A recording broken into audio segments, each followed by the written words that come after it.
welcome to the Wise Take DFS podcast. I am your host, CK013.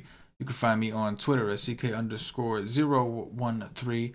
And I am joined once again, twice in the same night, by the true OG, the GOAT, Paulie D. You can find him on Twitter at Paulie with 8 Ds. And hopefully you subscribe to this channel and you heard me say that about an hour ago from NBA, and you already did. Paulie D, time to talk some NFL, a little change of pace action. What's happening? What's happening, man? I think it's the first time me and you doing an NFL show this year. Yeah, right? Yeah, oh yeah, definitely. It's pretty crazy. The first NFL show I did all year, I've been writing the articles, obviously, but the first NFL show I did was the Saturday at the Y Stream with Cash. That was the first NFL show that I've done.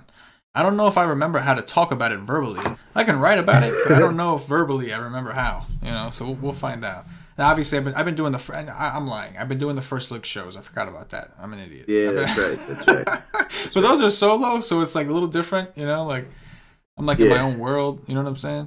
I like those shows, though. It's a nice, you need to get caught up like I do. It's like Thursday, and you're like, man, I haven't even looked at football. Like, go check that show out. It's nice. Give you a little rundown. It's beginning of the week. Yeah. Some thoughts brewing. The stuff that you probably already should have thought about and gone through is there. And then now you can move on and advance to the next stage of the week. Because things always change, right? Like, that's just... Yeah. But sometimes the first thoughts are, like, the best ones, too. Absolutely. There's a lot of times that, first thoughts, and then we go back and we're like, if I didn't pivot off this, I'd be a millionaire. Of course, and that's the beauty of NFL. On DraftKings, you can be a millionaire every single week. Yeah. You get a shot. I think FanDuel, too. I think they got a milli. They got a milli? Get that milli. I think so. Get your millies up, FanDuel. Get your millies up. Interesting NFL, man. NFL Week 10. The season is flying by. We are over the halfway mark, obviously. It is Week 10. Double-digit status. We got the trade deadline, right, has already passed. We've got, we already know what teams are kind of giving up, what teams are very competitive right now. We got players that are happy, players that are unhappy. We got Saints signing Des Bryant. We got all kinds of things popping off. It's Week 10, right in the middle of the shit right here, man. That's right. My team has given up. Yes. My team has not given up because I'm pretty sure that Todd Bowles, there's a rumor going around that if Todd Bowles gets to 7-9, he won't get fired, but anything less than 7-9, he'll get fired. So really, yeah, there's a rumor going around. There's a rumor, around. I think he's done a pretty good job with the disaster he inherited, and that's a rebuild that's going on, and you got to give coaches a little bit more time to make their mark on a team, and I think I think they've overachieved, and I think he's part of that. You know what I mean? You got a rookie quarterback out there, you've got mediocre at best offensive line, you got nothing at receiver, you got no tight end. I think he's actually done a good job. I think he made a mistake by not starting Bridgewater or McCown. I think, and listen, I like Darnold. I believe in Darnold, but he's very, very young. Think about his age. Very, very young kid. Yeah. And they did the same thing with Mark Sanchez, and it destroyed him. And now I think Darnold is better than Mark Sanchez, at this level. Obviously, comparing their levels of play, but. I just think that it would have been better for Darnold to get a year. The Jets, and then look how good Todd Bowles would have looked if Teddy Bridgewater was keeping the Jets competitive. Not even talking about playoffs, but keeping them at around 500 at this point in the season. Now Bowles is looking like a genius. And meanwhile, you got McCown either way on the sidelines just coaching up this young rookie, getting him ready to play. And maybe next year he makes a little bit of a bigger impact. He started off great, but I mean, the interceptions are insane. And, I saw a stat. Sam Darnold is, somewhere in the top 5 as far as, time before he throws. He's got one of the most time, the longest time to throw in the league, in the top 5. And he's still throwing picks. He's still getting sacked. And, listen, he's a rookie, of course.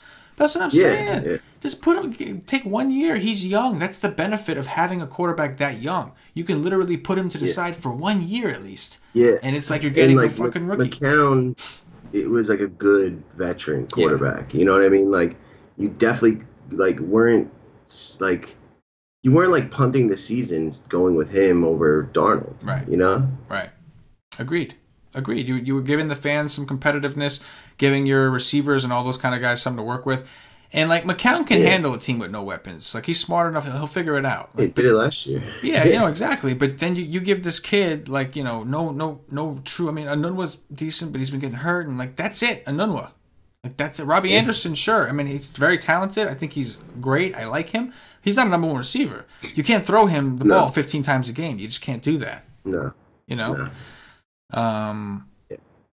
Anyway. Enough about the Jets and Giants, two of the most irrelevant teams in the NFL right now. It's a hell of a way to start the show when you're dealing with some Jersey guys. I was going to say we probably won't bring them up again, but there's like 2 plays from their teams that maybe come up. There are. Full warning, guys. Sorry, but that's what's happening right now. You know what I mean? That's just what's happening. All in all, Paulie, we talked before the show. We were talking about quarterback, running back, all the different positions, and I know that you were saying that running back is just ridiculously loaded, man. So how do you initially? How are you thinking to approach this? There's running backs everywhere, so like we want to look at some of the other positions out there, right, and find out like what's the worst one that we need to pay up for, and then let that determine how much we have for running backs, right? Yep. That's like exactly the case, and usually it's not. Usually you're like, all right, which running backs do I need to be able to make X amount of money for? But this week, like, you could literally punt all 3 if you wanted to. You could pay up. Like, there's so many options, and when you have that many options, the answer is really never to overpay up because you want to be able to get security at other positions when you have the value plays at running back. So, looking around. It's like, I think we're going to want Travis Kelce at tight end. So that's one position we're going to pay up versus the rest of the field. And, receiver, like, I don't know if you agree or not, but I think you want to pay up there over the value plays this week. So, running back may be a position that I end up with less, like the core guys we've been using all year. And then quarterback, I think there's options either all the way up or in the mid-tier. Like, you don't have to pay up. I think you should on at least one build, but you don't have to, So, like, if you're trading, like a very good quarterback for a mediocre quarterback to get a very good receiver over a mediocre receiver, like, that's probably in your best interest. But, I think that's why you make multiple teams so you can mix it around. But I think ultimately, I'm not going to be paying up at all 3 running backs this week. Like, I think that's for sure. Yeah, no, I think you're 100%, especially on DraftKings. With all the the PPR running backs there are this week. It's going to be fun to build lineups. It could also be frustrating at times when you're trying to do the correlations because there's so many good plays out there, and some of them work, some of them don't. And then you have a build you like, and you're like, wait a minute, this makes no sense. So. Let's start things off with like the passing game. We'll start with quarterback specifically. What are some of the quarterbacks you think like are the most appealing? I mean, obviously it's still early. It's Thursday. Well, technically Friday at 12:50 a.m. But we got a lot of digging in to do still over the weekend. Waiting for some news, things like that. What do you think? Yeah. We got Patrick Mahomes at the top, and there's a big gap between him and the next quarterback on CK. Let me see. FanDuel, like, they've totally like changed roles, and now they are like the aggressing price company out there. Like, everybody's priced up. It's hard to build good lineups. It used to be cake in FanDuel to build good lineups. Mahomes is $1,200 more than Aaron Rodgers on FanDuel, so even more aggressive of a gap. Mahomes is on just an amazing pace. He's averaging, close to 30 points, and any other position, if you had a guy at 7K that can get you 30 points, you're playing him. So I've just been kind of treating Mahomes that way this year and thinking he's the best value play on the slate. As funny as that is to say, as the most expensive quarterback, but that's the case again. And he's in a nut spot at home as a 17-point favorite. Like, they're going to put up points. They're the highest implied team, 33 or something odd points. Like, they do a lot of that through the air. Hunt has been coming around lately, but he's got 4 or 5 touchdowns through the air the last 3 or 4 games. Like, they finally figured out, like, let's throw to this guy. So that makes Mahomes even more dangerous. So I definitely think you can get to Mahomes, go get him, right? After that, though, like I don't like the next couple guys. A-Rod, Drew Brees, Matt Ryan. Drew Brees, Matt Ryan. Like I really only like them on turf and home. Like so, I knocked those guys out. Aaron Rodgers against Miami. Like I like the power running game against Miami. I don't think they're gonna need to throw a ton.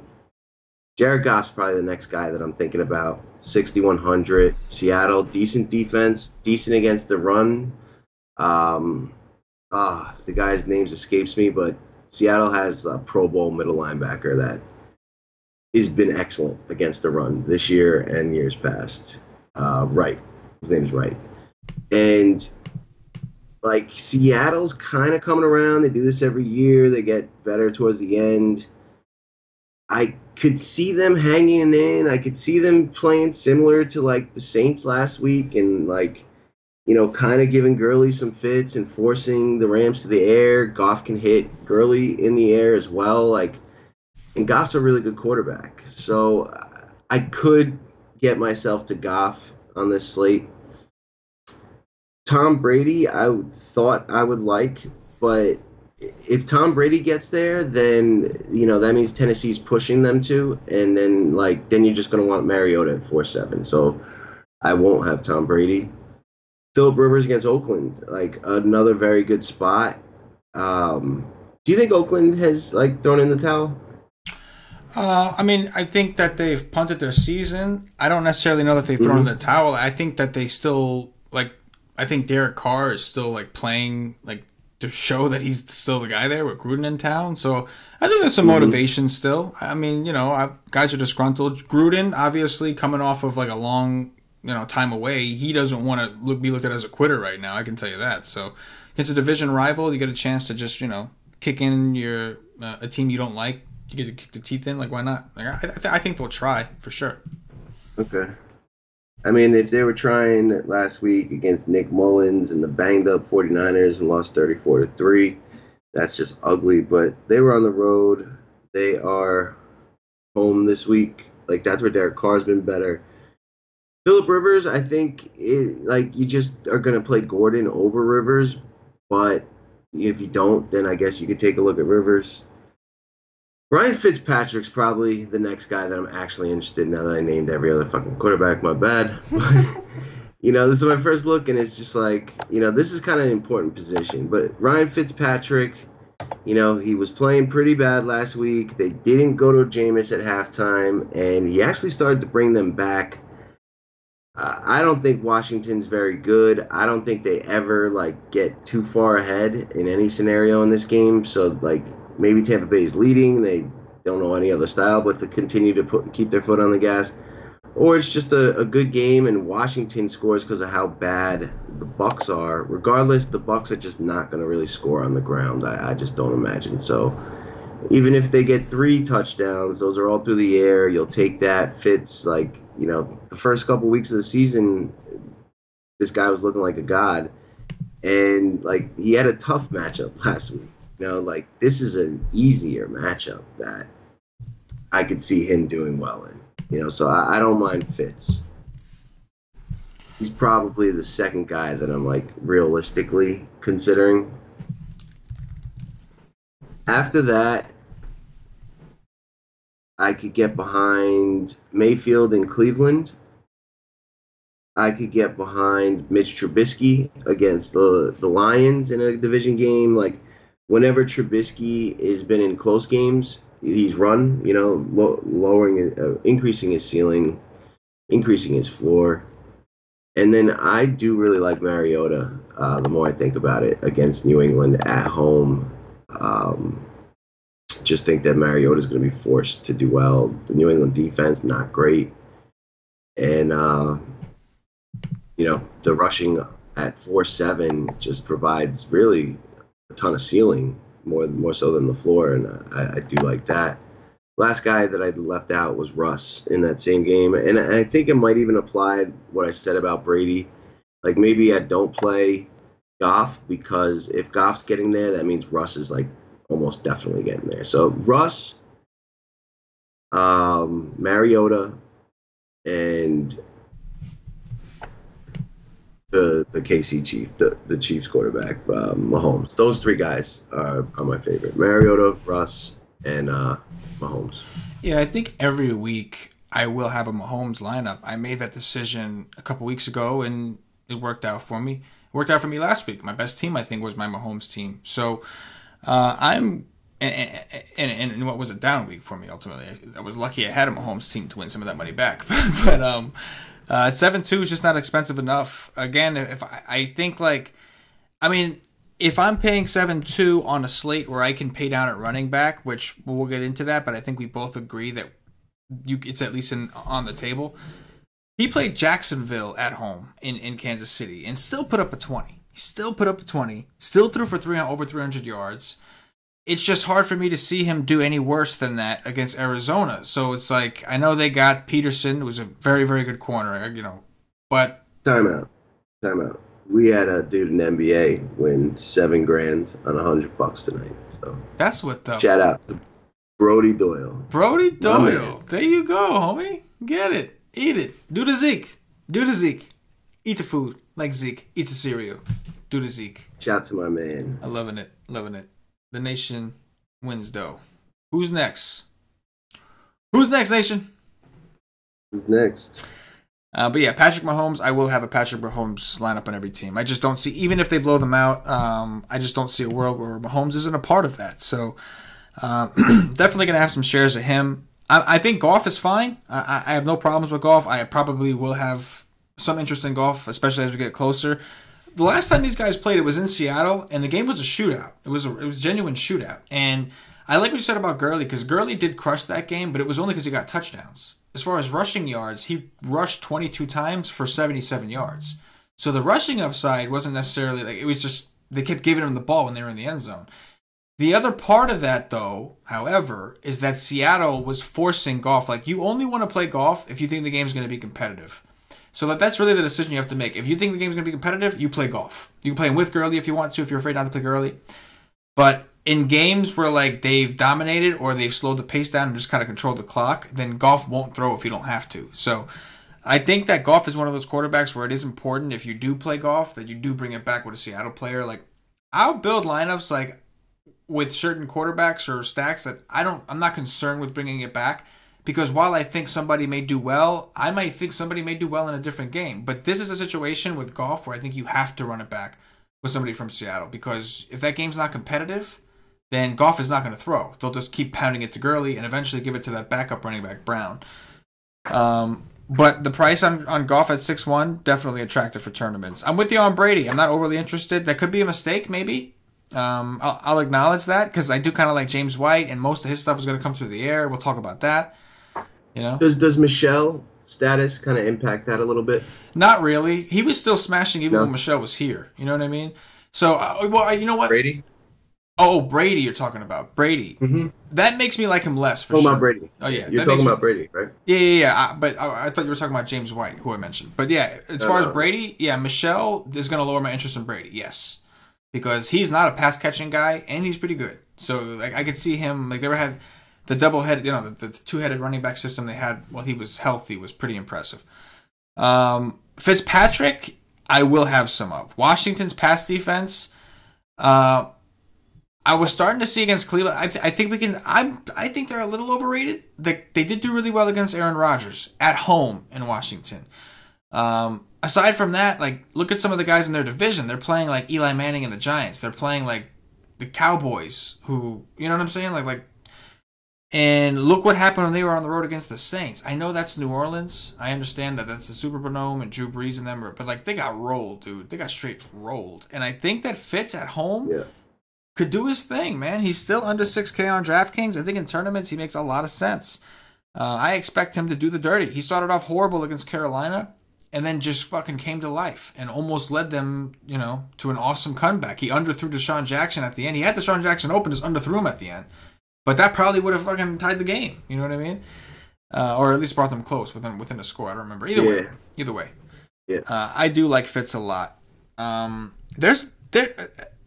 Russell Wilson. It's hard, on the road. Typically, running backs don't correlate as well on the road. So could we see Russell Wilson go back to throwing the ball a ton? It depends on if you're banking on the Rams stopping their run. That's what you're banking on. Because Seattle's going to try to run. They're going to try their best. Or the Rams running away, similar to like what you think of the Chiefs. Rams get up by 3 touchdowns, they got to throw. It's definitely possible, and the Rams are coming out pissed. You know what I'm saying? Like they just got the biggest fucking game of the year playing the Saints. And they got, you know what I mean? Like, they came back, they fought, but like they lost. And they're coming out pissed. You know what I mean? The Rams in the second half of that game, looked like the best team in the NFL. Oh, yeah. But that's the totally thing, though. Blanked the Saints, until that last play. Oh, man, they look good in the second half. Absolutely. And they're a very good offense. Like, they got a very nice system. Their coaching staff over there is just awesome. But yeah. I think that after that, Mitch Trubisky is definitely in the conversation. He's at home. We prefer this kid at home. Detroit did a good job against the Vikings, but I think Diggs being out had a lot to do with that. Their receiving core outside of Diggs and Thielen is not that good. Laquan Treadwell, Aldrick Robinson. Treadwell is a guy they drafted. He's from Ole Miss, the dude that was having an amazing season in college from tore his ACL, right? Yep. And since he got to the NFL, there were such high expectations, and he's just not good. He's just not good. Year after year, he gets a chance. We get those busts every draft, almost like one big time receiver that just mega bust, and he is that. Right. Right. I don't expect him to develop and become good one day. I just think that he's not that good. Right. No, I completely agree. And now Trubisky at home. So point being, I don't think it was so much of Detroit's defense as it was. It's Patricia, right? He used to be the defensive coordinator for the Patriots. What did they always do when he was there? Take out the number one option. That was always his game plan. So no surprise, he made sure that Thielen couldn't beat him. And then after that, there's not a ton of talent around to pick the Vikings up. So I don't think Detroit's defense is all just played. They were amazing against Kirk Cousins and this awesome passing. No, without Diggs, that's a big fucking hit. That's a huge hit. So yeah, I think Chicago at home, Trubisky, I can see this being a good, Taylor Gabriel, or not Taylor Gabriel, well him too, but your guy, Tyreek, the other Tyreek the Cohen, freak. yeah. I think it's a pretty good combo with those two this week. Trubisky definitely in play. Mayfield is interesting, right? Every single time he comes up, we're just waiting for that monster upside game. Everybody's just waiting for it. Mayfield's going to drop 30 because they want this guy to be Patrick Mahomes because they think he's you know what I mean? In Oklahoma, he was a stud, all this stuff. And he just never does it. He had Kansas City at home. You know what I'm saying? He had them Kansas City on the road. That's one of the nuttiest situations you can get. Question is he better than Alex Smith? Because he's about to get that text now. He's getting Atlanta coming to his hometown, or to his house, and Smith was awful. But man, that one is really tough for me. The price is great, right? And it's pretty good too. It's juicy, but man, it's Atlanta may be turning a corner defensively, as they're getting a little healthier. I don't know if they're the sieve that Tampa Bay still is. I think that they're a little bit better than that. I think that Cleveland is kind of going back to the run a tad. I mean, they even ran down by double-digit points against the Chiefs because I played Mayfield last week, and they really didn't abandon that run game, and now they added Duke Johnson, and this is the first time with the new coach, a new coordinator calling the offense. They did include Duke Johnson, through the air, but he may also do some on the ground. How many points do you think Cleveland can score in this game, realistically? See, this is what I'm going to say. Atlanta's one of the worst teams in the league against the slot. Jarvis Landry plays the slot. They're the worst team in the league against pass catching running backs, the back out. And they're throwing to Duke Johnson. If there was ever a spot for Mayfield to show a ceiling, I think this is it. If he doesn't do it here, I don't think we're going to see it this year at all. You know what I'm saying? But this is it. I mean, you're just, if the coaching staff decides they don't want to incorporate Duke and they're just going to try to run the ball, he's fucked. I mean, he'll run some, but you're going to get what you've been getting. But if there was ever a spot, I think, for him to even a 25 or a 26 on DraftKings, I think this is the spot. 30, I don't know if he has that in him this year. But they're implied for 22. They've declined a point and a half almost. Like, that's my worry is, like, I think that's pretty legit. Yeah. And so then that's only 3 touchdowns. Maybe they're all through the air. And if they are through the air, is that enough? You know? I would rather just take the pieces I like that he may be throwing to, like the Duke Johnson, the Landry, exactly. and just find the quarterback that you know can get you that upside. You know what I mean? Like, I'd rather just do that you know? That's where I am with him. But I do, like, I think you mentioned before the show that, like, you think he might be kind of popular in cash games, and I don't disagree with that. You know, like, I'd feel a lot more comfortable playing him in a cash game than, like, a GPP where I need to beat a large field, because I don't think he's got the ceiling compared to other guys. Cheaper and obviously more expensive. Right. And again, like, with so much value at running back, and it's so loaded everywhere, top to bottom, and there's even some value at receiver that we'll address. It just seems like, why wouldn't I just secure my 30 and go with a Mahomes or one of the other guys? Even if it's Patrick, I think, like, he's got ceiling, right? And he's not that much more expensive than Baker.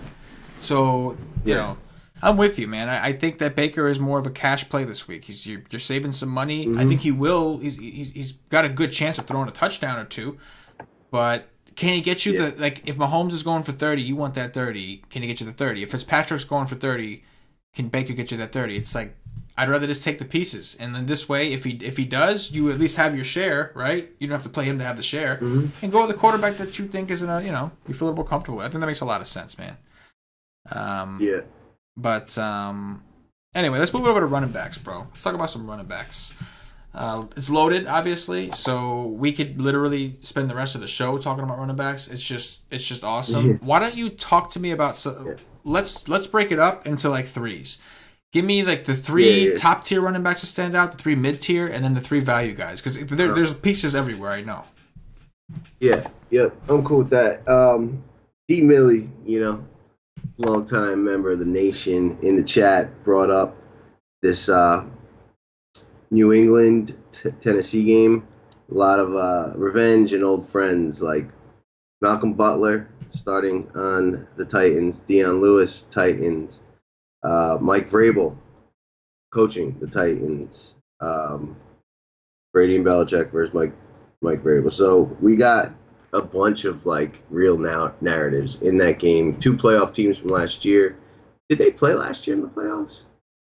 After the Titans beat the Chiefs, remember that, like, wild game? Yes, I do remember that. Like, Marietta caught a pass to himself or something crazy. But you remember that? Yeah. Did they play New England right after that in the next round? Let me see. I think I got the thing here. Yes, they did. They did play. It was Kansas City, Buffalo, and then New England, Tennessee. Wait, is this right? No. This is the wrong year. No, it says 2017 Super Bowl champion. Who won the Super Bowl last year? It was Pittsburgh, right? The Eagles. Oh, okay. So this is just... Eagles won the Super Bowl last year. I don't know what the fuck this is. You're right. It was the Eagles. The Eagle fans, my bad. I know they did not take that well. So... enjoy your championship. You are the Super Bowl championships. What is it, Pittsburgh? I found this freaking graphic online that shows, bro. You know how it is with DFS, bro. We're on to the next season. Like last year, you asked me what happened last year. I don't know. I know Julio Jones was 80% owned one fucking week and went for 40, and I didn't have him. I remember that happened last year. Other than that, I have no fucking idea what happened last year. I think I got it. Yep. New England beat Tennessee 35-14. So these guys saw each other in the AFC semis last year too. So, it makes me like that game even more because it's in Tennessee. Anyhow, back to the running backs in a tiered format. So up top, I'm going to talk about Todd Gurley against Seattle. Like, I don't think you need Todd Gurley on this slate. he can be very nice. He could lock in like 25, 30 points, but I don't know if I end up paying all the way up because I think I don't think he's as high probability of being the highest scoring running back as he usually is. Like, there's just a very deep position, especially point per dollar. But so, oh man, I'm gonna say Kareem Hunt against Arizona. Like game script says, you got a huge home favorite. Arizona can be run on. This guy's getting the ball through the air. Guys, like he's pretty like game flow proof, I would say. So I like that. Joe Mixon against New Orleans, like the only way Cincinnati stays in this game, and it's only a 5-point spread, is Joe Mixon's doing a lot because they got no AJ Green, no whatever the tight end's name is that actually can catch touchdowns. Like both tight ends are still questionable. Joe Mixon's going to do it through the air, which you can do against New Orleans. Maybe on the ground too, which not as likely, but he's going to get the volume. I do like that. And then James White, Gronk may or may not play, and he's just maybe the only running back they really have. Not that he's going to get a ton of carries, but 10 targets is definitely a possibility. Tennessee, you can definitely throw to the running backs against. So I'm going to say Hunt, White, Mixon at the top level. You want to hear something funny? You're talking about Kareem Hunt. This is actually kind of funny if you think about it. So they're playing the Cardinals, right? Yes. There was one game where they did not give up 100 rushing yards this season. They've given up 107 against San Francisco, 131 against Denver, 195 against Minnesota. There's one team that they didn't give up 100 yards to. You want to take a guess who that was? Todd Rams? Todd Gurley. They didn't need to. They blew him out so bad that they didn't need to. But they gave him 90 rushing yards that game. I think he got 3 touchdowns. He did. He smashed. He smashed. Yeah. He just didn't need to. Yeah, exactly. Yeah. But isn't that ironic though? How it's just funny. Yeah. Kareem Hunt definitely, I would agree, is a standout. I also agree with you on Gurley. I think Gurley's got a good chance to do very well. I really do. I think he's at home. They're a touchdown favorite. I think that Seattle maybe they can't run the ball as effectively in the situation. I don't know. Whatever the reason, I think Gurley's going to do well regardless. He's pretty game flow proof. But I also don't think, I think running back is so loaded, we have to take advantage of that. We have so many other options who are in good situations. It just seems like this is where we have to make the sacrifice for Gurley. So I would rather sacrifice Gurley than sacrifice Mahomes because I think that running back is stronger than quarterback. You know what I'm saying? Did you notice, too, that Malcolm Brown vultured a touchdown last week? He did, yes. Yes, he did. It was a nice play, actually.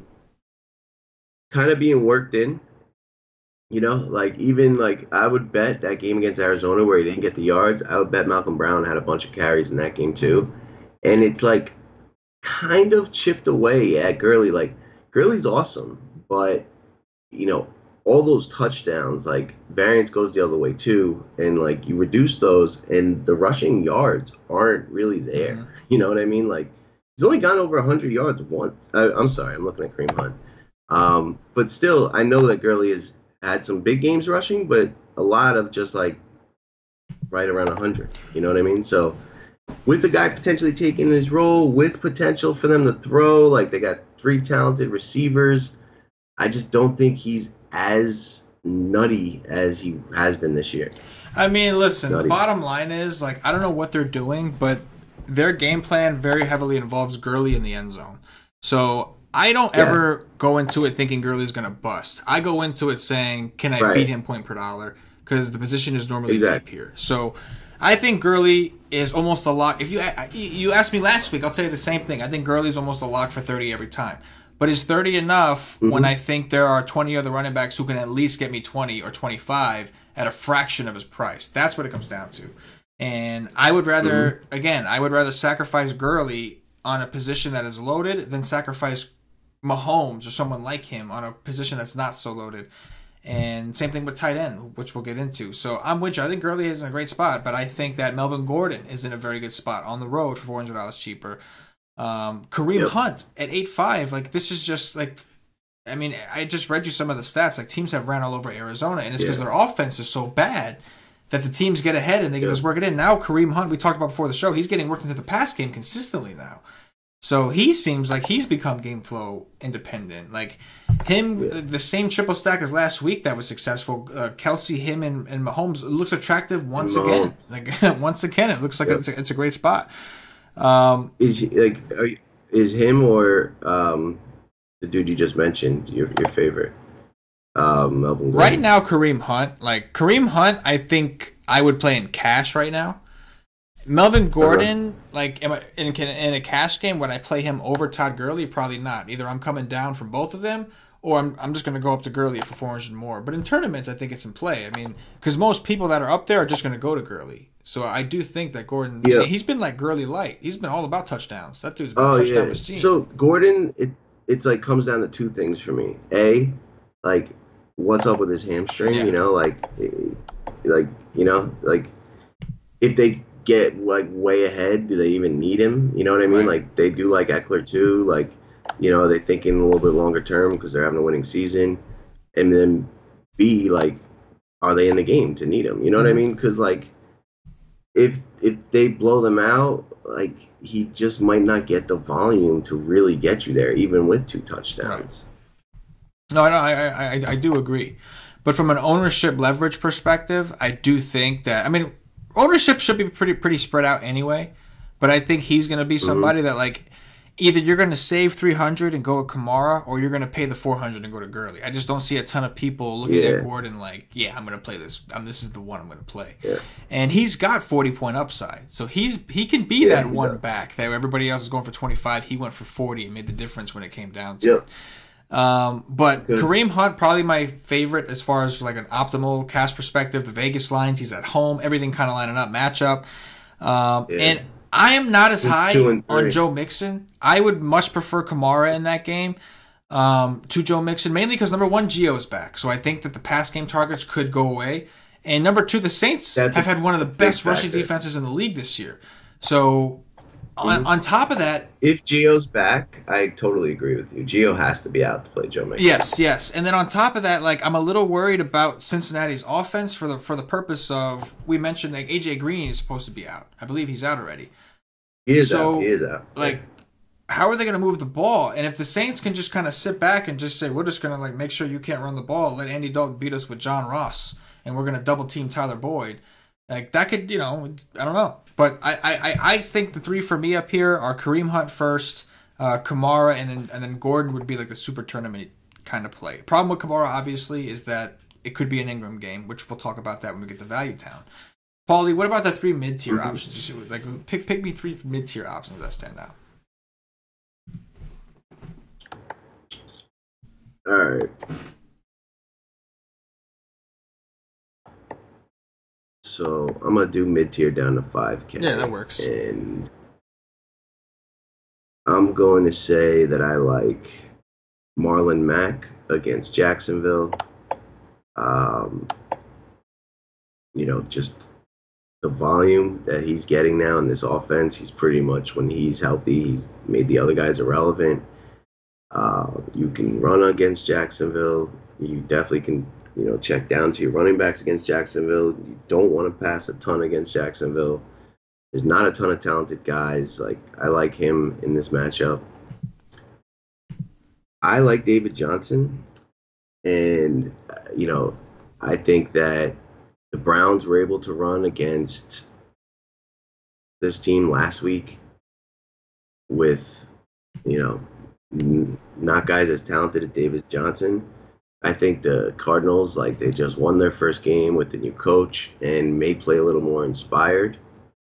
And, the only, negative is if they go away from him. And, you know what? Last game, that backup was out, so that would kind of be important as well. But at 6'8", if they do stay in this game, which is possible, then, or even, just score 25, 27 points, which is possible. Unlikely, but possible. That's your ceiling game where you get to 40. But I think 3x, getting 20 out of David Johnson here is definitely possible. So I do like him. And Tariq Cohen against the Lions.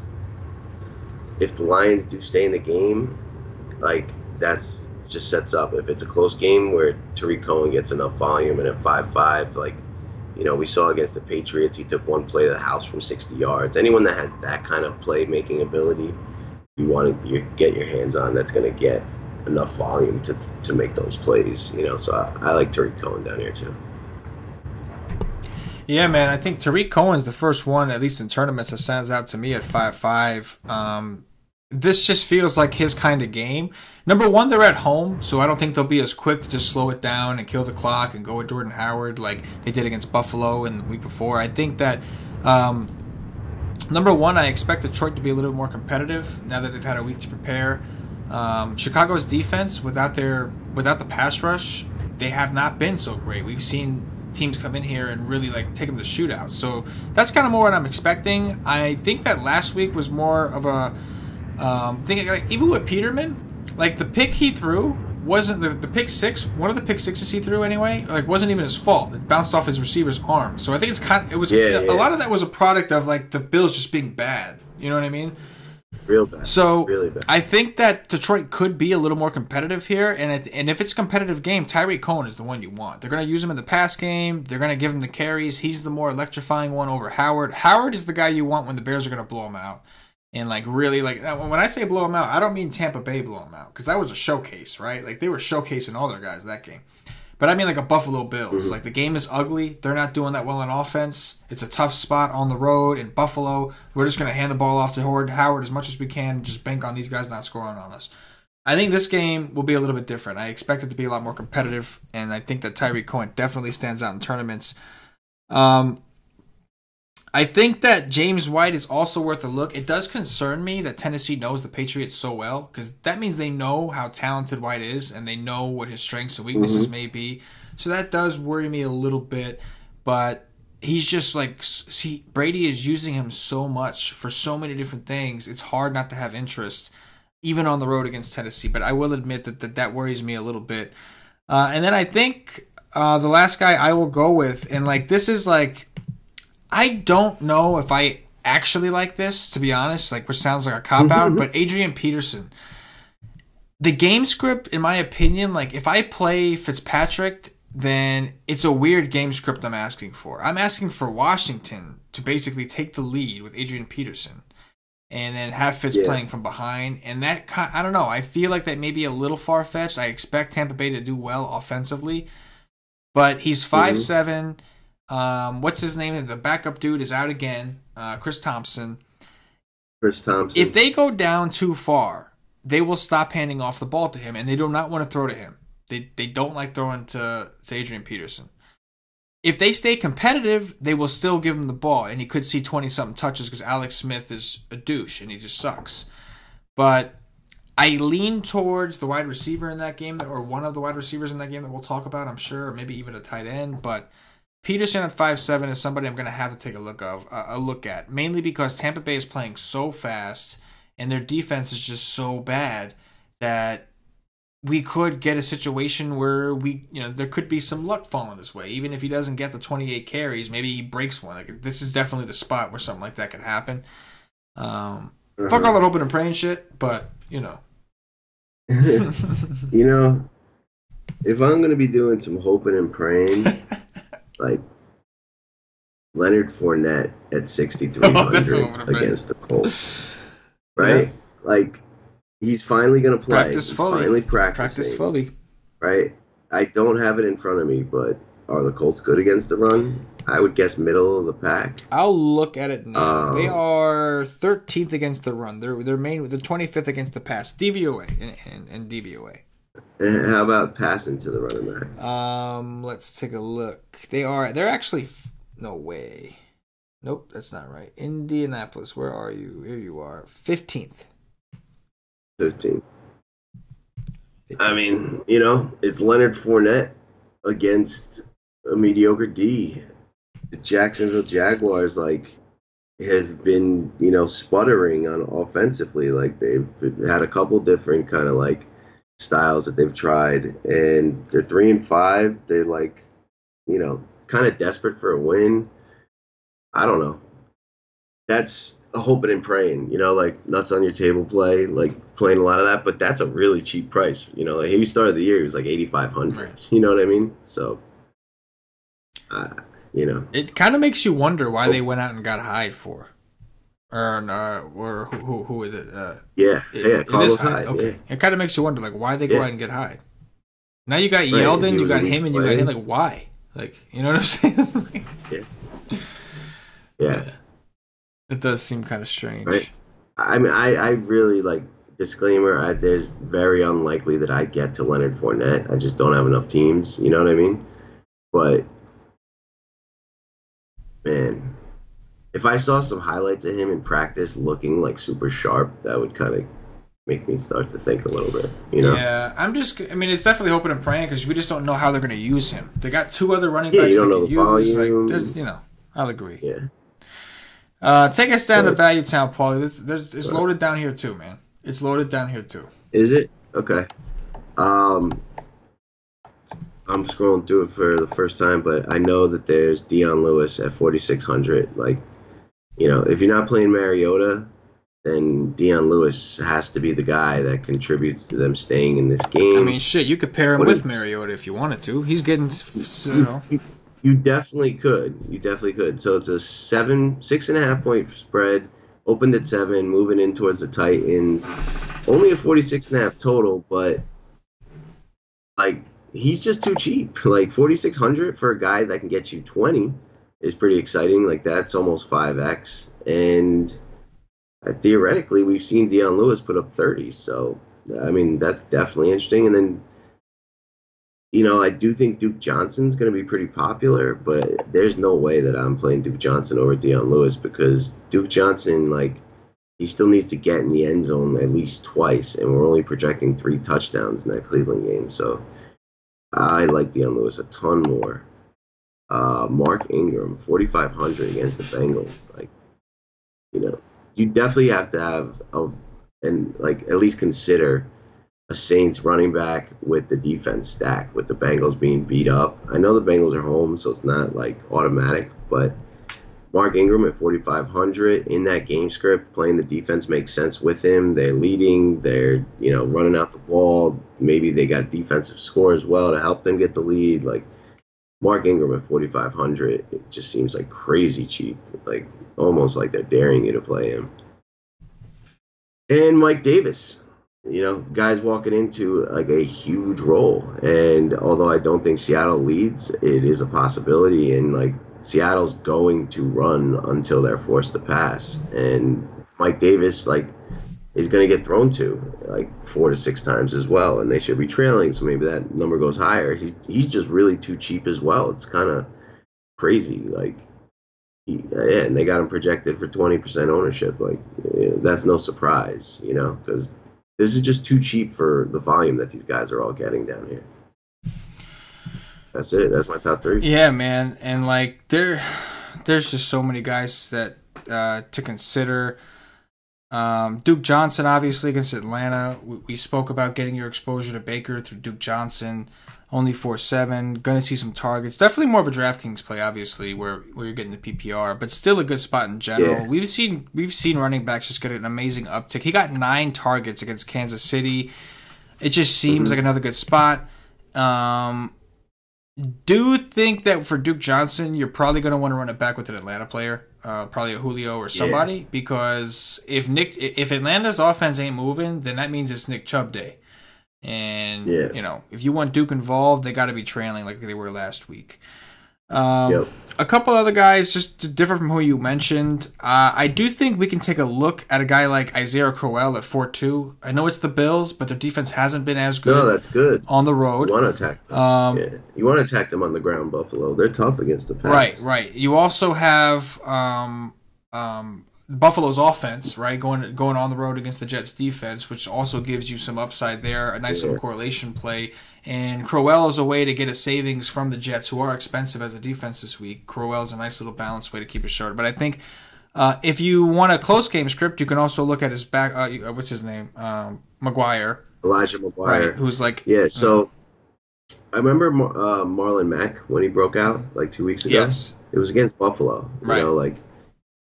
The only problem is Marlon Mack is combined. He is Elijah McGuire and Isaiah Right, he Crowell. does You know what I both. He had mean? both roles. Right. Yeah. So here, that's like it's tough. It's weird to like both backs on the same team. Right. You know what I mean? Because like it's just because they're priced so cheaply that they have massive upside depending which game flow it goes in. But I would say Crowell is interesting because like his Jets have another quarterback. Everybody's banged up. Like if they're gonna win, it's got to come on the ground, right? I mean, I would think so. McCown, I don't expect McCown to just step in and be able to just all of a sudden just, completely move. And even so, I think what the bigger question is here is, are the Bills going to be able to score at all? Right? Like, not that the Jets defense is like overly the best defense in the league, but it's just about how bad the Bills are. Are they going to score? Who's quarterbacking for the Bills? I believe Peterman. I think. I'll confirm that, but I don't even think it's Peterman. Didn't he get knocked out of that last game? Peterman will only get another start if Allen and Anderson are both unavailable. Oh, okay. So they both have to be hurt. Which I don't honestly know the status of either. Yeah, I think they're both questionable. Oh, wow. Yeah. So I mean, Josh Allen was a limited participant today. Derek Anderson was a non-participant today. So on Thursday's practice, one was limited, one didn't. Couldn't even practice. So yeah, I think that answers our question, right? If it's like Josh Allen, then maybe it's more Elijah McGuire, right? And if it's Peterman, probably more of a Crowell day. It's like, you know what I'm saying? that poor guy, man. Oh yeah, Nate. Imagine being Nate Peterman, man. Oh my gosh, I know. Not fun. Not fun. But you're on the he's brink getting paid, though. of losing your NFL. Yeah, but he's playing fucking chicken with that payday every single day. Could be his last. You know what I mean? Like nobody. That is not a fun feeling because you're going from making $1 million a year or whatever he's getting, if he's getting that, to like 30 grand a year is your next job. Absolutely. You know, like what? You know, like. Oh boy! Absolutely, and then obviously Mark Ingram. You touched on him already, man. 4-5. This could be, if Cincinnati's defense struggles, like this could be an Ingram game. I don't see them using Kamara in a situation where they're comfortably in the lead. I think they know if they're going to lose one, they would much rather lose Ingram. So I think this could be an Ingram game here. Let's move it over to wide receivers, Paulie. Let's just talk about a couple different situations. You know what I mean? A couple different situations. All right. You know? Julio, highest, most expensive guy. I don't think he's going to be that popular. I want to go right back. Like, you know, he shouldn't have had a touchdown last week, but everything else was, as expected, right? That touchdown, he broke a tackle, got to the house on like a 30-something yard play or something like that. Maybe even longer, right? So I still believe like the red zone target upside is like still coming back. Like I think that he's still got a lot more progression in terms of his touchdown variance to come around his way. And I think like he's going to continue to score. And like, 100 yards is almost a guarantee with this guy. And, over 5 catches, right? So like, you're getting 100, that's 13 points. You're getting 5 catches, that's 18. Like that's your floor with this guy.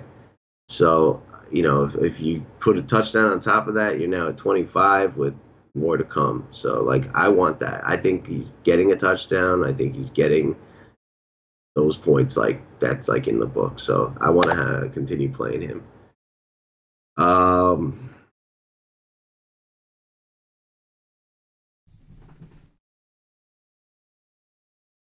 We seem to think that New Orleans is going to kind of beat the Bengals pretty handily, but it's still only a 5-point spread, and like the Bengals are at home. What's their record? Are they in playoff contention? Yes, they're 5-3. Like they're projected for 24.25 points. Tyler Boyd, we've obviously never paid 7.5 for him, but he's got all the targets, and even if we're not right about New Orleans winning comfortably, they should be trailing and forced to throw. Like, this guy's been awesome, just putting up 20s on the regular this year. And Then he went for 31 last week, like after getting half a game without AJ. It's hard not to consider him. I gotta say, like you can pass on the Saints, but now with AJ gone, I might have liked him better with AJ there. He's gonna draw Latimer, but there's just volume that I don't want to just run away from. Yeah, I think with Boyd, it's like it all depends because a lot of his good games are coming out of the slot. So with AJ Green gone, if they move him to AJ Green's spot, I don't know. He's going to draw Lattimore. If they keep him in the slot, he won't get Lattimore. He'll have the best matchup on the board. He doesn't have to worry about the double team. Yeah. So I guess it depends on like what they're going to do. They could decide not to have. They could go into a 2-receiver set. Now that they got Gio back, we could see Gio and Mixon on the field at the same time in the backfield. Who knows? I mean, without AJ Green, that's a huge player. And after Boyd, John Ross obviously isn't. He's just a deep, like run deep kind of guy. But both receivers like are 4-target match. Right. But maybe his role changes because of this. Like maybe he takes the AJ Green routes. I don't know. You know what I mean? It's tough to say. But if Boyd is in the slot, I think he is still in a pretty good spot here. And that would be like the Kamara build, I think. And like I think it makes sense to move Ross to the AJ Green role. Like Boyd was kind of getting more targets anyway. Like why would you move Boyd out wide and move Ross into the slot if like your kind of like style has been that way? You know, I think it just makes sense. Ross is subbing in for AJ Green, play him there, but it's not guaranteed. You know, but I think that's news that we'll kind of know. You know what I mean? Like or have a feeling for, like where Ross is practicing most of the week, that kind of stuff. Right. Absolutely. Josh Gordon, 6K against Tennessee. Like, if we got no,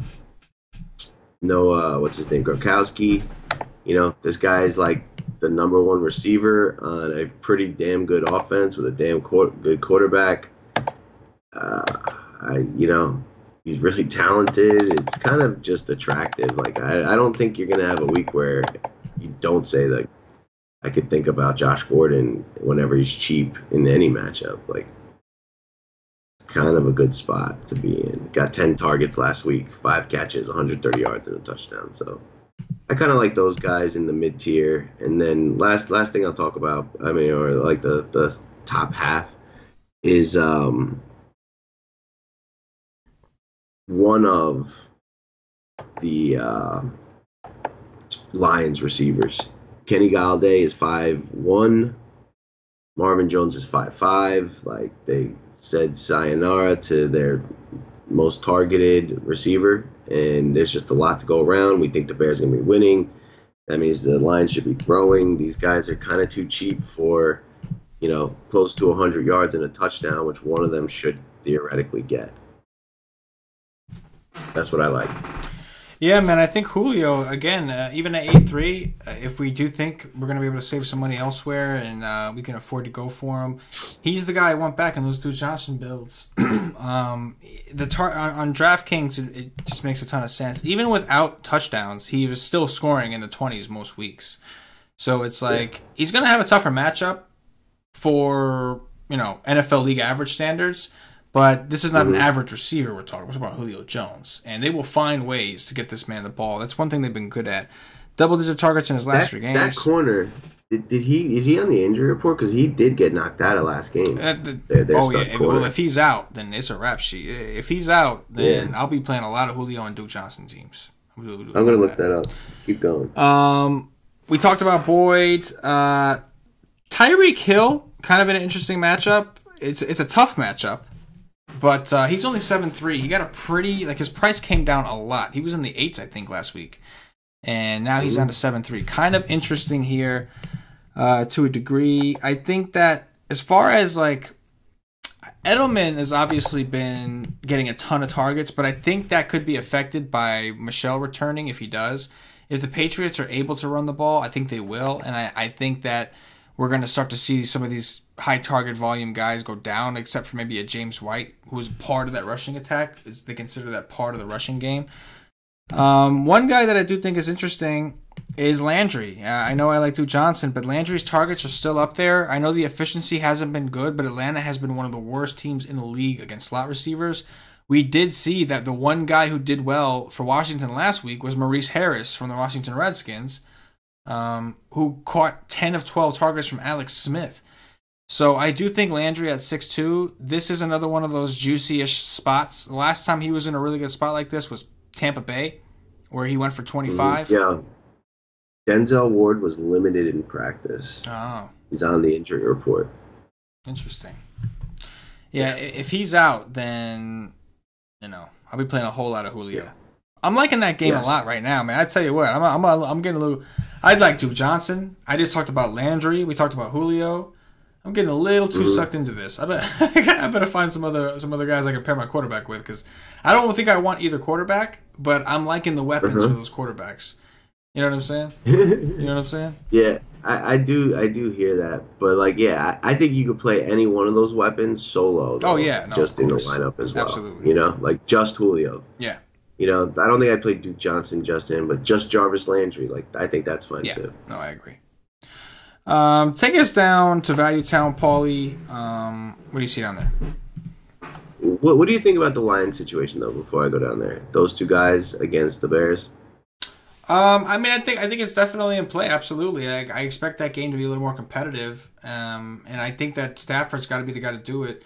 I think that I prefer Marvin Jones because I think Stafford likes Marvin Jones a lot, and Marvin Jones has been getting a lot of the red zone work, or a lot of the end zone throws. But both are definitely in play. Absolutely, I'm hoping that game is more competitive because I kind of like Trubisky on the other side, and So I would think, Kerryon Johnson, sure, all these guys, but they're on the road at Chicago still. I would think you got to have to do it through the air, right? Yep. I got to take a look at the weather, too. There's a lot of outdoor games this week. Yeah. But down in Value Land, Corey Davis, 4,500 for Tennessee. You think New England's going to be leading. You think the Titans are going to be throwing. He has had double-digit target games. I believe Tarjay Sharp is going to be out, so they're down another good receiver.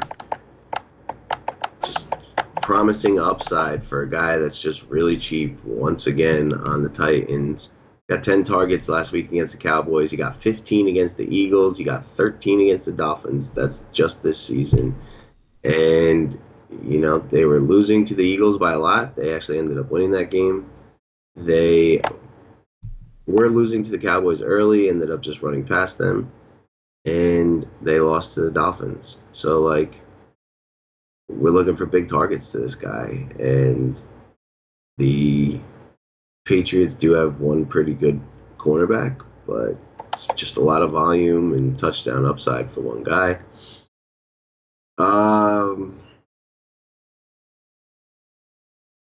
I do like Mike Williams on the Chargers. This guy seems to have red zone, they like to throw to him in the red zone. He's got size. He's kind of playing the tight end role for them that was vacated by, what's his name, Hunter? Just seems to find the end zone. I don't mind a guy like that for 3,800. And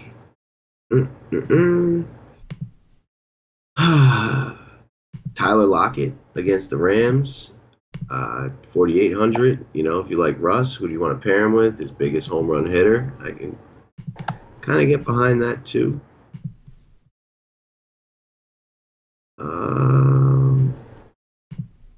Super value. I don't see a ton, but maybe Robbie Anderson. What's his price? Ooh. Robbie Anderson is 3,800. He is questionable, but if he plays, he's a deep threat that you can kind of always get a piece of, especially that cheap. Yeah, I think one of the main guys in terms of value that I'm going to be looking at, obviously we're waiting on news, but Maurice Harris, man, 3,900, coming off a game where he got 12 targets, caught 10 of them. If he's playing out of the slot, I like it. Paul Richardson is going to be out for the rest of the season. Need that guy out. Yeah, Paul Richardson's out for the rest of the season. The guy we need out is Crowder. No, Crowder. Yeah, Crowder. Yeah, the guy we need out is Crowder. So I think that this could be a good spot if he's in the slot again, going up against Tampa Bay. Slots have murdered Tampa Bay. Yep, slots have murdered Tampa Bay. And then I think that there's a lot of flyers down there, but to me, he kind of stands out to me among the rest. I don't mind Robbie Anderson if he does play with McCown back at quarterback. Yeah. Somebody who I feel a little more confident throwing down the field, so I'm fine with that. But Mo Harris is going to be the key value play, I think, especially in cash games this week if we hear that what's his name is out, Crowder.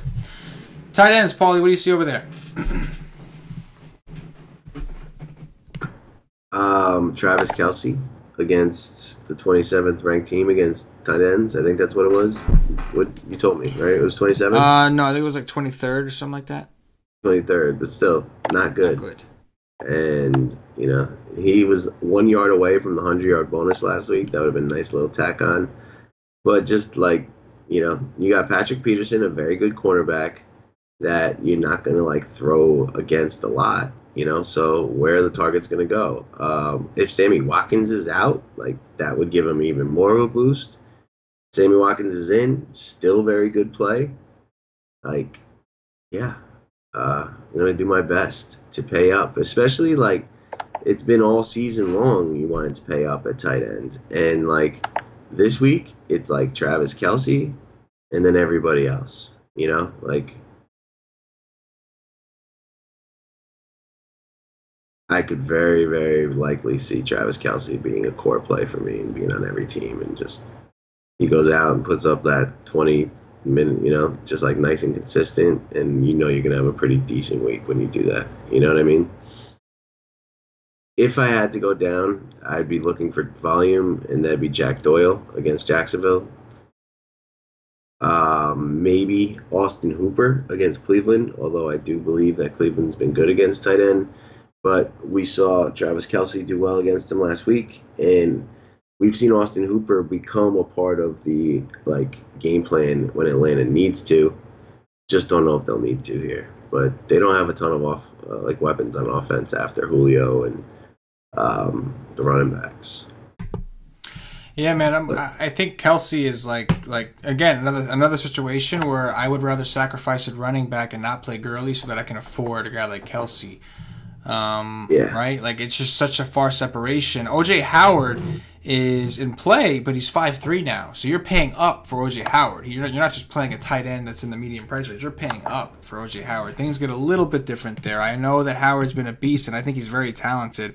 But we're talking about a guy that got 9 targets against Cleveland, but 4 against Cincinnati, 6 against Carolina.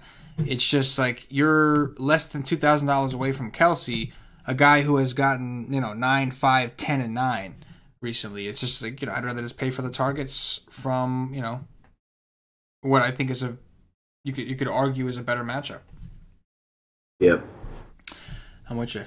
What about Trey Burton, 3,900? I'm fine with it for a Trubisky build. Yeah, the problem with Burton to me is that he just hasn't did he have we had one ceiling game right against New England, I think it was.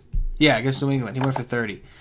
And, I think, I don't see why he doesn't have more of those. I really don't. I think he's super athletic. He's very talented. He backed up Ertz last year, and the only way he didn't start is because Ertz happened to be on his team. You know what I mean? Yeah. I like that dude, and man. I do. There's, metrics out there that are kind of projecting a downfall for their slot receiver, the guy from the Falcons. Taylor Gabriel. The market share that Taylor Gabriel has declined over the last few weeks. Some NFL experts say that's he's on a trend to kind of fall out of an offense. If that's the case, and this is more of a throwing game, which that coach loves to really kind of do, then he's target 2A or B kind of. You got Allen Robinson a little bit banged up. You got Tyreek Cohen, probably the main option in that kind of game. He'll probably get the most touches.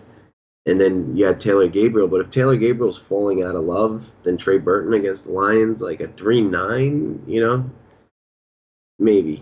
But still, I don't see Kelce not being on every team of mine this week. I really don't. No, I'm with you, man. I'm definitely with you. I think that again, like the position is just too scarce right now, and everybody else is like to a degree hoping and praying, right? Like and what do we do with that? Fuck on and hoping and praying shit. It's cash in DFS. It's just like Jack. Like Uzoma sucks. I understand that AJ Green is out, but he's just awful. Uzoma's the worst. He's just awful. Yo, what's Uzoma's ceiling? Right, like what? 3 catches for 27 yards and 2 touchdowns. Like that's like the best possible game. Right? Yes, I would have to agree with that. It just seems worth it. I think like again, Jack Doyle, like Kelsey had 100 yards against Jack Doyle, but he also only caught 5 of 9 of his passes. So I think the targets will be there. We got to worry about efficiency, and we got to worry about Jack. I think Doyle's fine in tournaments, but at the same time, like if you can save money somewhere else, aka running back, aka like for a couple receivers, like, and you can just afford Kelsey, it just feels so much more comfortable. Yeah. Yo, and this projection site only has him at 9 to 12%. Like, ooh, Kelsey? Yeah. Like, that's insane to me, right? Like, all right, like, you know, he's projected for 18.5, and like all the projection sites are just going to do like a, you know, cost basis average across projections, right? Like, so when a guy's 7K, they do, you know, like a 2.7x, right? And you're just going to see that. But like the next closest projection is 12. Like 6 points would mean a lot at the top of a GPP, and that gap could be 25 to 12, like 35 to 12 potentially. So, like, I'm gonna put myself in that position as often as I can. It's just, you know, I can't believe that's wrong. That projection, he's not gonna be that low. Like minimum 20%, but even that is really too low when you consider how much he can set you apart from the field. Yeah, I agree. And again, it's a situation where I don't feel like I'm sacrificing that much to get him. I think that there are plenty of value. Like, there are plenty of value plays that make him affordable at really all the positions. Like, there's some value receivers you could work in. And even at quarterback, even if you had to sacrifice Mahomes, which I don't think you have to, there's, like, guys in that range, like your Fitzpatrick's, etc. So, yeah, man, to me, Kelsey's just well above the rest. I like that idea. But I do like the Burton call. I do like that in tournaments. Save some money. High upside guy. If you're playing that game, like if you're playing the quarterback, the like, stacking part. I like the fact that, like, regardless of the targets, like, he's showing us a ceiling, right? That's comparable to Kelsey. He's not going to hit it as often. His floor is a lot lower. Yeah. But so, like, that's a guy I'm willing to take a chance on. Give me a guy that has the possibility at least. You know, like, even if it does come down to luck. Yep. I guess the last thing we'll talk about some defenses and get up out of here. We'll do some top threes, defenses, top threes, and we'll get out of here. Yeah. All right. I'm like looking at another Projecto site, but they don't have the tight end ones because I just, you know, I am hoping and praying that he's 10%. Like, you know, in the scope of DFS, like, I don't see how, like, you have to have a share of this guy. And realistically, like, I'm trying to figure out if there's any reason not to play him on every team. And, like, when you get a chance at a guy at 10% that can outscore the position and, like, set you that far apart in tournaments, it's just like you play that. And, like, if it doesn't work, like, you just move on. You're going to play next week anyway. But, you know, like, in terms of probability, like, just statistics, like, you have to play that high of a probability kind of play if it's really going to be that low ownership. It's just like, you know, if it doesn't work, it doesn't work, but it's so worth the chance that you kind of just have to do it. You Absolutely. know? Man. Okay. Defense. Interesting. Oh, yeah. We got the Bears at home against Detroit. We've got the Chargers on the road against Oakland. The Jets are at home against Buffalo. Peterman makes a huge Peterman makes a big deal. If it's not Peterman, the Jets are way overpriced. If it's Peterman, the Jets are underpriced. So it's kind of, you know. Everything's Kansas kind City of D is the next one. You know. Yep. I mean, like Green Bay's D. We got another quarterback disaster over there. Osweiler, like he can combust. You got Jacksonville against Indiana against the Colts at Indianapolis 2-9. Yeah. Like they're daring you to take the best defense in the league against one of the best quarterbacks in the league. I think so. I think they still are. I still think that Jacksonville is, personally. Okay. Yep, that's interesting. I mean, I like to pay down, but I do think we might be on like the precipice of a shift in that like methodology because of what you said at the beginning of the show. Like we're into the season, some teams are giving up, some teams aren't. Like, we may want to like lock in security at defense and like some of these like optimal situations like we saw last week with the Bears where, man, like talk about setting yourself apart of the position. If you had the Bears D last week, like I do think the Vikings got to like 22, but they were at like 30, and that made the world of difference. And it's been like the first time that you've needed that like stud defense all season, and it might be time to like jump on that, So there are cheap ones that I do like. I think I'm going to go like 50-50 this week in terms of the way I approach my defenses, and like 50-50 being expensive and cheap. And, if Peterman starts, then I think the Jets are in the conversation. I definitely think the Chiefs are in the conversation, one of those two. And if we're talking cheap, like, I guess Jacksonville's in the cheaper conversation. And then after that, I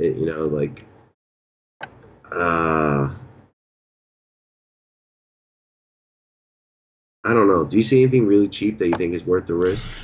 Only one, and that is the Saints, who you talked about before the show. You actually are the ones who kind of pointed them out. But 2,200 for the Saints, who are missing their best receiver. I understand the Saints defense hasn't been good, but like they're very good against the run. And they just took away their weapon. They're going to be with that. So, because you got to think in the grand scheme of things, they're already missing Tyler Eifert. So it's like they're missing him. And now, like, John Ross has been iffy and hasn't really been that good. Tyler Boyd's been great, but they could just double team him if they have to, if he's in the slot, or put Lattimore on him if he's on the outside. So I think that it's not so far-fetched. I mean, I expect this game to be competitive, but, And the Saints, like, outside of 2 games this year, and that was week 1 against Tampa, and then against the Rams this week, who have one of the best pass-blocking lines, have had 3 sacks. Like, that's floor. And then they've scored 2 defensive touchdowns. They've had 5 interceptions. They've caused fumbles. Like, like. You just reminded me. I'm glad you said that. You just reminded me, ironically. One thing to note about the Washington offense, I think 2 of their starting guards on offense got hurt in their last game.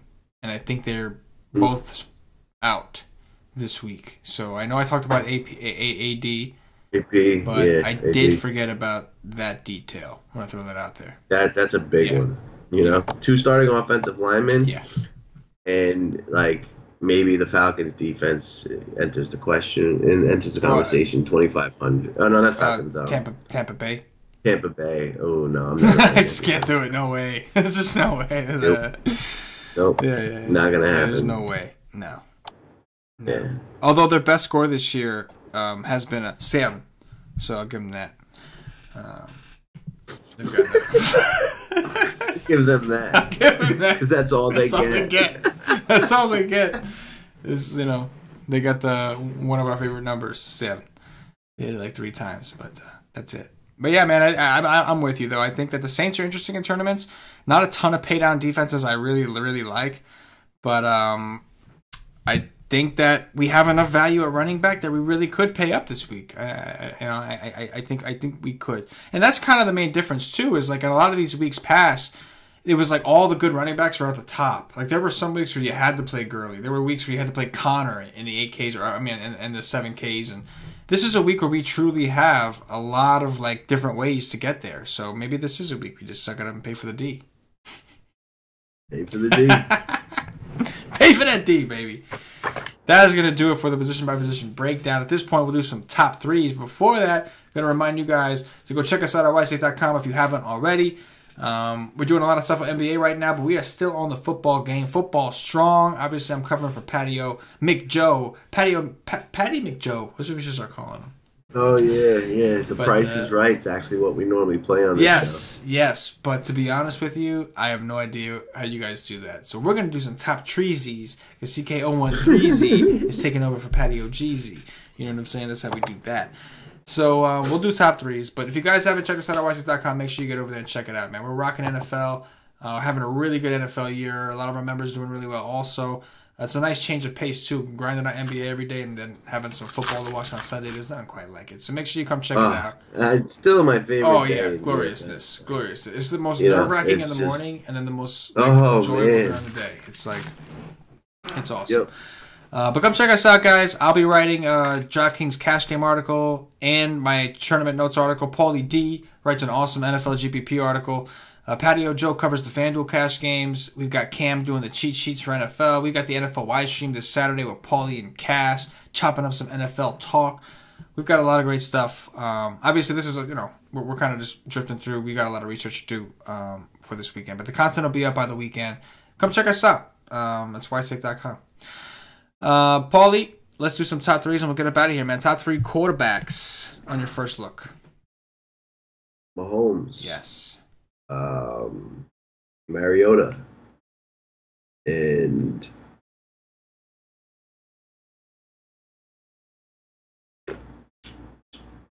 I guess I'll go with Russell. I will go with Mahomes, definitely number one. I'll go with Fitzpatrick, and I will go with... Let's go with Trubisky. Let's give him a shot. We'll go with the kid, Trubisky. Running backs, Paulie.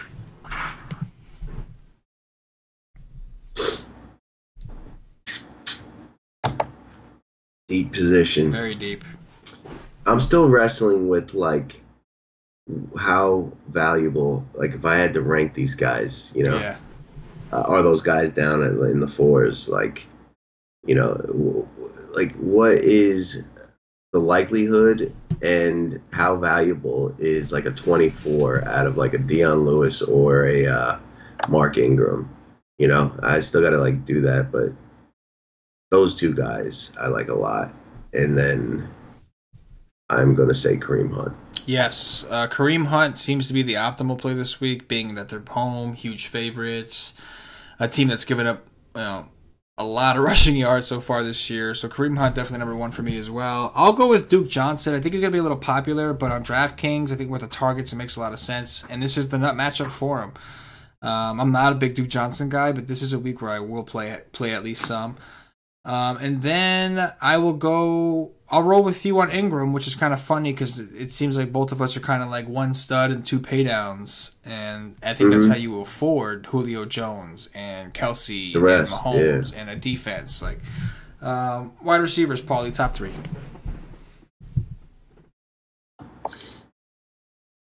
Julio.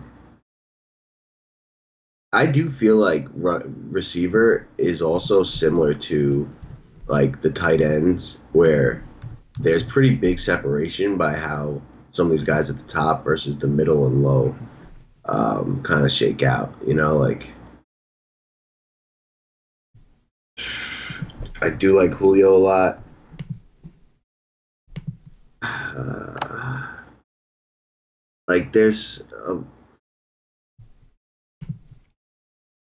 Give me Josh Gordon and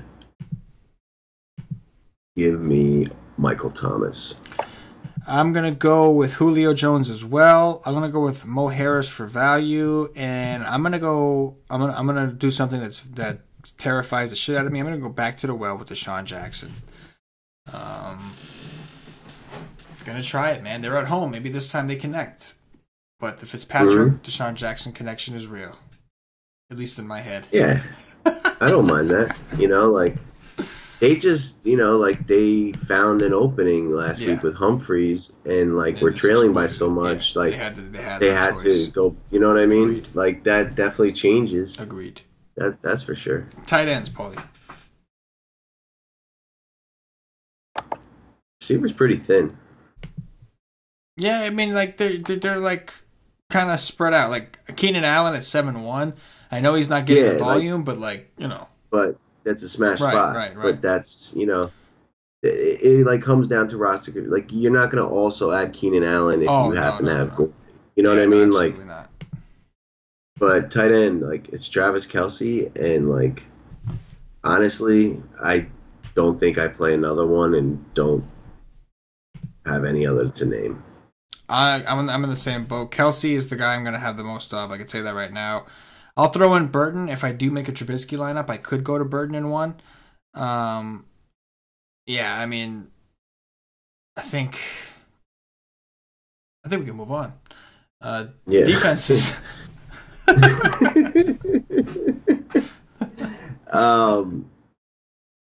I'm going to say the Chiefs, the Jets, and the Saints. I like that. Let's go Jets. I can't believe we're going to say this, but I guess the Chiefs. Yeah. And I think they have a awful defense. So I got a lot of researching to do. And then we'll go with the Saints against Dalton. And that is going to do it for the YC DFS podcast. If you're watching on YouTube, click that thumbs up, that like button. Hit the notifications bell. Make sure you get notified every time we do a new stream podcast. We cover a multitude of sports. You never know what you're going to get. And it's all free on this channel. So make sure you hit that bell so you don't miss out on anything. If you're watching us on Facebook, give us a like and a share to support the nation. If you're watching us on Twitch or Twitter, give us a follow, give us a retweet. And if you're listening to us on Podbean or iTunes, give us some 5-star reviews. All these things really go a long way, really help us out here at the White Tech Nation. So if you are a fan of the show, you appreciate what we do. All we ask you to show a little bit of love.